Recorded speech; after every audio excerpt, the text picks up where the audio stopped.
প্রিয় ভিউয়ার, আমি আজকে আপনাদের আম সম্পর্কে বলবো।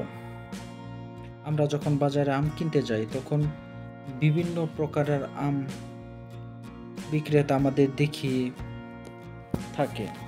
তো আমগুলা অরিজিনাল পাওয়া যায় না অনেক ক্ষেত্রে। তো আমার এই ভিডিওটার মধ্যে বিভিন্ন প্রকারের আমের ছবি দেওয়া আছে এবং নাম দেওয়া আছে। আপনারা দেখে এই আমগুলা কিছুটা হলেও আইডিয়া নিয়ে বাজার থেকে আম কিনতে পারবেন। তো ঠকবেন না। কারণ আমরা যখন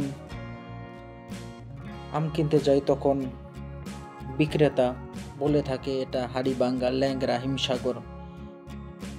তো গুটি আমগুলা মূলত একটু টক থাকে, আর এই গুটি আমগুলাই মূলত হিমসাগর, হাড়িভাঙ্গা, ল্যাংড়া বলে চালিয়ে দিয়ে থাকে। আর আমরাও বাসায় এনে দেখি আমগুলা টক।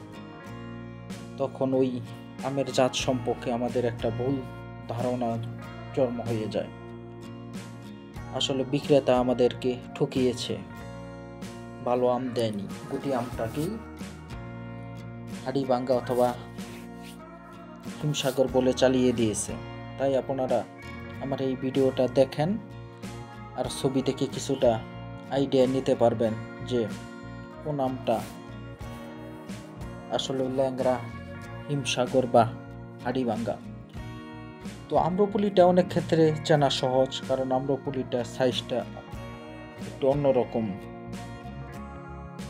সাইজটা একটু লম্বা টাইপের, আর এই জন্য চিনাটা একটু সহজ। হিমসাগরও গোল, তবে হিমসাগর গোল আবার গুটি আমটাও গোল। তো এটার মধ্যে একটু দ্বিধাদ্বন্দ্ব রয়েছে। তো যারা ভালোভাবে আম চেনেন তারা হয়তো হিমসাগর আমটা কিনতে পারবেন ভালোভাবে, আর না হলে গুটি আমটা বাসায় এনে দেখবেন গুটি আম দিয়েছে। আর ব্যানানা আমটাও অনেক ক্ষেত্রে চেনা যায়, কারণ ব্যানানা আমটা লম্বা। আর ওই যে আম্রপলিটা চেনার উপায় একটু লম্বা প্রকৃতির।